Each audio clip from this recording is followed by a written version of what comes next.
I'm here at the Connect America Summit 2012 in Panama City, and I'm very pleased to be joined by Bernadette Lewis, who is Secretary General of the Caribbean Telecommunications Union, the CTU.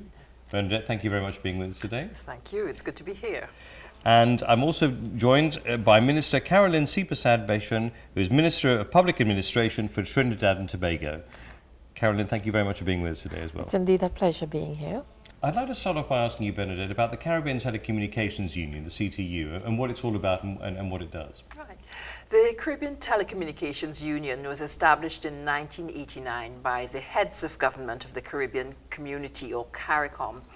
They recognized at that time that telecommunications would have a significant role to play in the development of the region, and consequently, they established the CTU primarily to be a policy organization to help in the development of telecommunications policies, and also to build public awareness and educate on the role that telecommunications could play in regional and in national development as well. But you'd recognize since that time, this is 1989, the whole world has changed as a result of the rapid evolution of technology and information and communication technologies in particular. They have now converged, and we now speak about ICTs.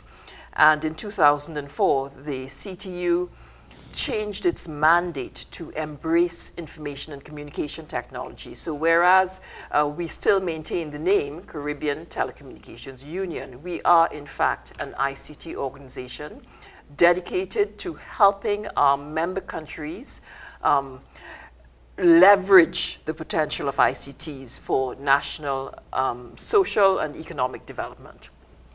In terms of Trinidad and Tobago, I'd like to find out from you, what are the particular challenges of the region, and what are you hoping to get from the Connect America Summit? Well, you know, throughout the region, we are looking at connecting the Caribbean. It's very important that the Caribbean is connected if we are to ensure that we continue to survive in this global village. In addition, you know, most of the economies of the region, including Trinidad and Tobago, would like to diversify its economy. Trinidad and Tobago is relatively a very oil and gas based economy, and the rest of the region depends a lot on tourism. We see the whole idea of ICT, the enabling environment, to ensure that we can actually diversify those economies. And in addition to that, actually, you know, there's a lot of untapped potential, creativity. So being able to exploit and tap into that native genius of the people of the region. And what do ICTs mean for the Caribbean community? Well, as you may be aware, the Caribbean community is moving towards a single market and economy. And our vision is for a seamless Caribbean. And the tools that are available in information and communication technologies, it creates the opportunity for practical, functional integration, where our governments, our institutions, our citizens can be connected and have the opportunity to exchange information instantaneously. And I think that is powerful. Whereas attempts at such an integration in the past, maybe 40 years ago, when we were looking towards a federation, they would have failed. We have tools available to us now in information and communication technologies that can really enable us to realize that goal of a single Caribbean space. So it's very important to our governance. Are there any particular projects that you're focusing on at the moment in Trinidad and Tobago? Well, in particular, the broadband. You know, Trinidad and Tobago is connected like some of the other Caribbean territories. But what has happened is that our broadband right now is concentrated in only certain parts of the country. It is the government's intention, the objective, that we get broadband access throughout Trinidad and Tobago, that there be 100% coverage, and that broadband access becomes a basic right. As a result of that, we have started on a national broadband strategy and plan. It involves the updating of our legislative and regulatory framework so that we can ensure that the investment climate is one that will facilitate equitable and fair treatment of all investors. We are looking at the rollout of broadband. We are looking at the use of Universal Service Fund to ensure that we can actually fund or subsidize some of those underserved rural areas which may not be economically viable. We are also looking at a number of government services, e-government services, so that we can actually increase the uptake. By doing so, if government starts off, initiates this project, what will happen is the citizens themselves and the rest of the community, the private sector, would be able to access broadband and actually use broadband so that we will get increased usage of broadband capacity.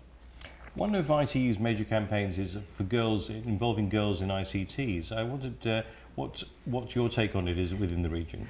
Well, I think the reverse holds in the Caribbean. You find that women are taking the lead, right? So when you know the rest of the world may be talking about gender issues and empowering women, that is the reverse. I think about 80% of the graduates from the University of the West Indies are women, right?